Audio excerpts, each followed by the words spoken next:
నమస్తే welcome to big story. దేశాన్ని కుదిపేస్తున్న leaker scam దర్యాప్తు ఊపందుకుంది. రోజుకో మలుపు తిరుగుతోంది. ఆమ్ ఆద్మీ నేత కేజ్రీవాల్, బీఆర్ఎస్ నాయకురాలు కవిత ఈ కేసులో పీకల్లోతులో కూరుకుపోయారు. అటు ఈడీ, ఇటు సిబిఐ ఈ రెండు కేంద్ర సంస్థలు ఈ కేసును దర్యాప్తు చేస్తున్నాయి. ఈ నేపథ్యంలో ఇవాల్టి బిగ్ స్టోరీ.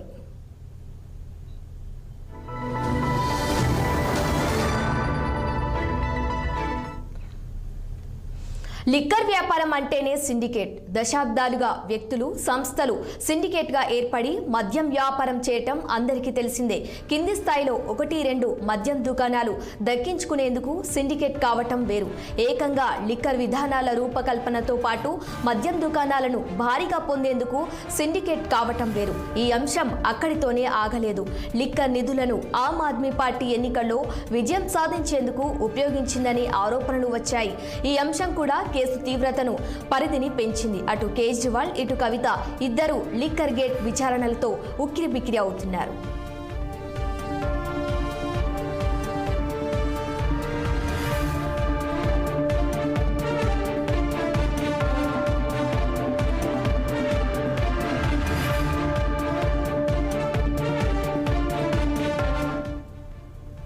బీఆర్ఎస్ నాయకురాలు కవిత లిక్కర్ స్కామ్ లో చిక్కుకుంటారని ఎవరూ ఊహించలేకపోయారు. తెలంగాణ బతుకమ్మ పండుగకు ఐకాన్ గా కవిత నిలిచారు. బతుకమ్మకు అంతర్జాతీయ ఖ్యాతి తెచ్చింది ఆమెని అనేందుకు సందేహించాల్సిన అవసరమూ లేదు. పైగా ఆమె తెలంగాణ ఉద్యమకారుడు, తెలంగాణ రాష్ట్ర తొలి ముఖ్యమంత్రి అయిన కేసీఆర్ కుమార్తె. జాతీయ స్థాయిలో, రాష్ట్ర స్థాయిలో ఎన్నో కీలక పదవులు చేపట్టారు. అలాంటి కవిత ఇప్పుడు లిక్కర్ గేట్ లో తీవ్ర ఆరోపణలు ఎదుర్కొంటున్నారు. లిక్కర్ గేట్ లో ఆమె ప్రయాణం చివరకు ప్రధాన నిందితురాలు అనేదాకా కొనసాగింది.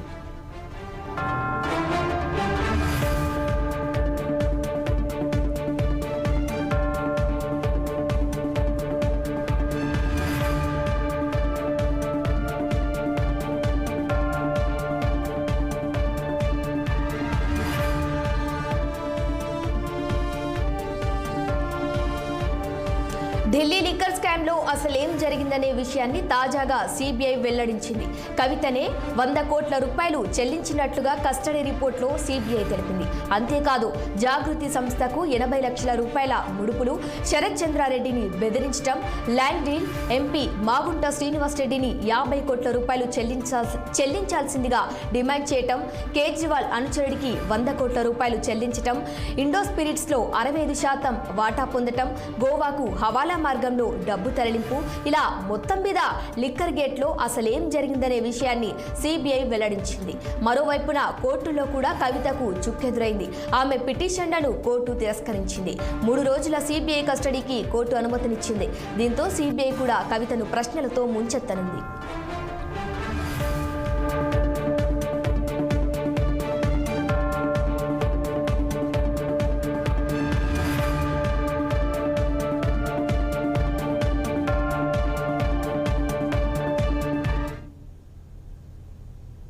లిక్కర్ స్కామ్ లో కవిత పేరు 2 ఏళ్లుగా వినిపిస్తూనే ఉంది. మొదటిసారిగా 2022 నవంబర్ 25లో ఎన్ఫోర్స్మెంట్ డైరెక్టరేట్ ఈ అంశంపై ఛార్జిషీట్ దాఖలు చేసింది. 7 మంది పేర్లను ప్రస్తావించింది. తొలిసారిగా కవిత పేరు 2022 నవంబర్ 30న బయటకు వచ్చింది. కేసులో నిందితుడిగా ఉన్న అమిత్ అరోరా రిమాండ్ రిపోర్ట్లో మొదటిసారిగా ఎమ్మెల్సీ కవిత పేరును ఈడీ ప్రస్తావించింది. అరబిందో ఫార్మా యజమాని శరత్ చంద్రారెడ్డి, వైఎస్ఆర్ ఎంపీ మాగుంట శ్రీనివాస్ రెడ్డి పేర్లు కూడా ప్రస్తావనకు వచ్చాయి. సౌత్ గ్రూప్ ను కంట్రోల్ చేసింది వీరేననే అంశాన్ని ఈడీ ప్రస్తావించింది. ఇక అప్పటి నుంచి రాజకీయంగా దుమారం అధికమైపోయింది. ఈడీ తన పేరును ప్రస్తావించడాన్ని కవిత తప్పుబట్టారు. ఉద్దేశపూర్వకంగానే ఈడీ తన పేరును చేర్చిందని విమర్శించారు. ఇంటరాగేషన్ కు తాను సిద్ధమేనని ప్రకటించారు.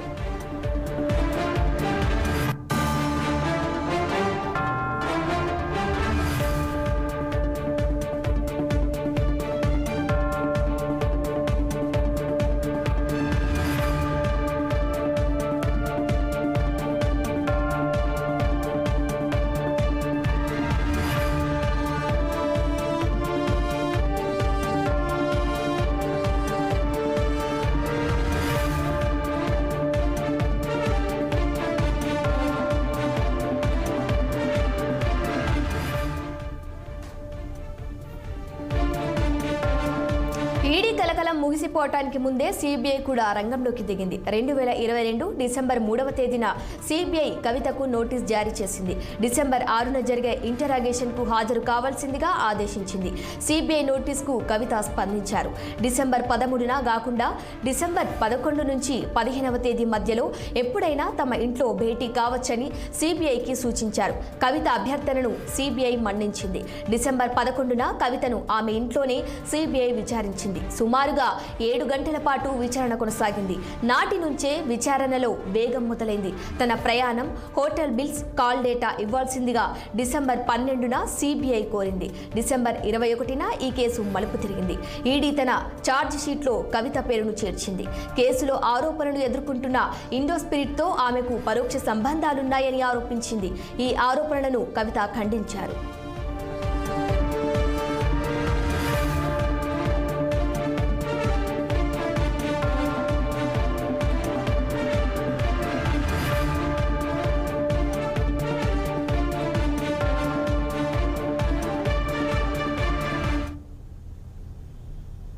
ఇక 2023 కొత్త సంవత్సరం కవితకు చెడ్డ రోజులనే అందించింది. ఆమెపై కేసు మరింతగా బిగుసుకుంది. జనవరి 3న ఈడీ ప్రవీణ్ కుమార్, బుచ్చిబాబుల నుంచి 24 లక్షల రూపాయలను స్వాధీనం చేసుకుంది. బుచ్చిబాబు గతంలో కవితకు ఆడిటర్గా వ్యవహరించారు. ఇక జనవరి 7వ తేదీన ఈడీ అనుబంధ ఛార్జిషీట్ దాఖలు చేసింది. అరబిందో ఫార్మా శరత్ చంద్రారెడ్డి, అభిషేక్ బోయినపల్లి పేర్లను జోడించింది. ఫిబ్రవరి 11న మాగుంట రాఘవ తన రిమాండ్ రిపోర్ట్లో కవిత పేరు ప్రస్తావించారు. మరోవైపున సిబిఐ దర్యాప్తులోనూ వేగం పెరిగింది. ఢిల్లీ డిప్యూటీ సీఎం మనీష్ సిసోడియాను సిబిఐ అరెస్టు చేసింది. మార్చి 8న ఈడీ కవితకు సమన్లు జారీ చేసింది. మార్చి 9న ఇంటరాగేట్ చేస్తామని చెప్పింది. మార్చి 11న కవిత ఈడీ ముందు హాజరయ్యారు. ఆ సందర్భంగా 9 గంటల పాటు ఆమెను ఈడీ ప్రశ్నించింది. అంతేకాదు మార్చి 16న హాజరు కావాల్సిందిగా సమన్లు కూడా జారీ చేసింది. మార్చి 20న 21న కూడా 2 రోజుల పాటు కవితను ఈడీ ప్రశ్నించింది.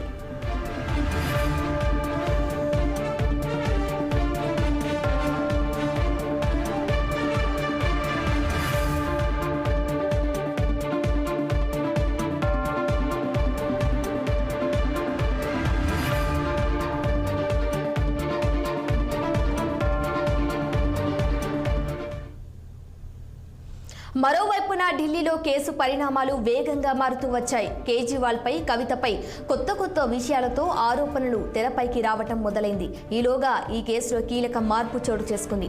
ఆడిటర్ బుచ్చిబాబును సాక్షిగా ఈడీ గుర్తించింది. మే 1వ తేదీన ఈడీ తన ఛార్జ్ షీట్లో కవిత పేరును ప్రస్తావించింది. కవిత భర్త పేరు కూడా ఛార్జ్ షీట్లో ప్రస్తావనకు వచ్చింది. అయితే మే 27న అనుబంధ ఛార్జ్ షీట్లో కవిత పేరును తొలగించారు. మే 30వ తేదీన తిరిగి కవిత పేరును జోడించారు.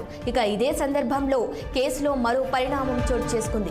శరత్ చంద్రారెడ్డి అప్రూవర్ గా మారిపోయారు. ఆ తరువాత కేసు విచారణ కాస్తంత నెమ్మదిగా సాగింది. సెప్టెంబర్ 14న ఈడీ మరోసారి కవితకు సమన్లు జారీ చేసింది. అయితే సుప్రీంకోర్టులో కవితకు కాస్తంత ఉపశమనం కలిగింది. సెప్టెంబర్ 26 వరకు కవితకు సమన్లు జారీ చేయవద్దని సుప్రీంకోర్టు ఈడీని ఆదేశించింది. ఆ తరువాత దీన్ని నవంబర్ 20 వరకు పొడిగించింది.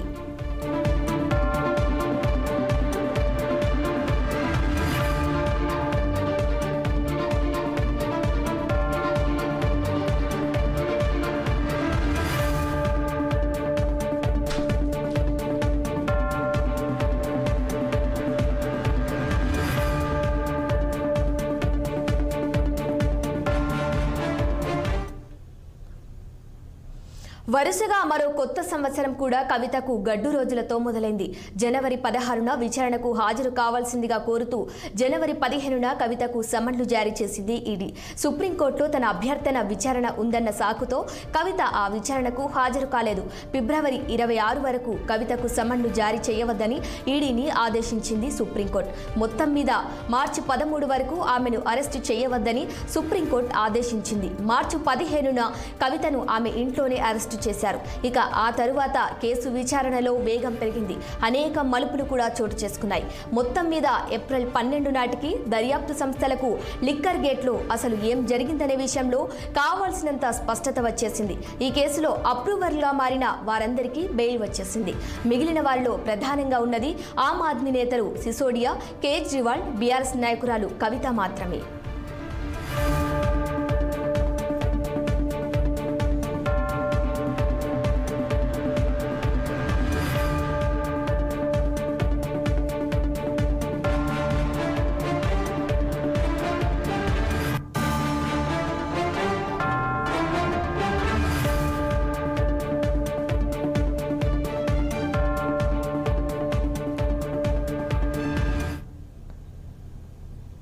లిక్కర్ గేట్ కేసు విచారణ దాదాపుగా ఒక కొలికి వచ్చే సూచనలు కనిపిస్తున్నాయి.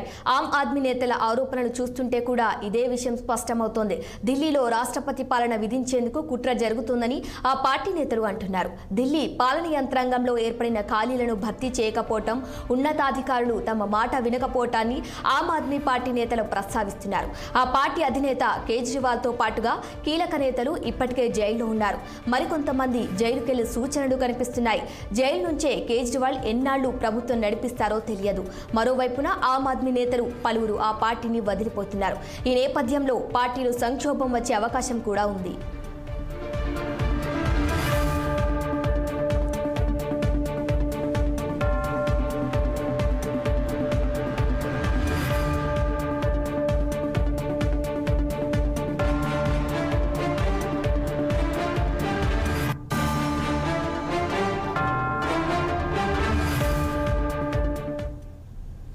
ఇక తాజాగా మనీష్ సిసోడియా మధ్యంతర బెయిల్ కోసం దరఖాస్తు చేశారు. దీనిపై ఏప్రిల్ 20న విచారణ జరగనుంది. మరోవైపున పంజాబ్ సీఎం భగవంత్ మాన్ తదితరులతో భేటీకి వీలు కల్పించాల్సిందిగా కేజ్రీవాల్ కోరారు. త్వరలోనే ఈ భేటీ జరిగే అవకాశం ఉంది. ఇండి కూటమిలో ఆమ్ ఆద్మీ కీలక భాగస్వామిగా ఉంది. తాజా కేసులో ఆమ్ ఆద్మీకి ఎదురు దెబ్బలు తగిలితే ఆ ప్రభావం పలు రాష్ట్రాల్లో ఇండి కూటమిపై పడే అవకాశం కూడా ఉంది. కవిత విషయానికి వస్తే తెలంగాణలో ఇప్పటికే అధికారం కోల్పోయిన బీఆర్ఎస్ తాజా కేసు పరిణామాలతో మరింత నీరసపడే అవకాశం ఉంది. లోక్సభ ఎన్నికలపై కవిత అరెస్టు ప్రభావం ఉంటుందేమోనని బీఆర్ఎస్ పార్టీ నాయకులు ఆందోళన చెందుతున్నారు. మొత్తం మీద ఓ ఏడాదిన్నర తర్వాత ఇప్పటికిక లిక్కర్ గేట్ పూర్తిగా తెరుచుకోనుంది. అసలు దోషులెవరో త్వరలోనే తేలనుంది. కాకపోతే అప్పటి వరకు మరెన్ని మలుపులు ఉంటాయో ఎదురు చూడాల్సిందే.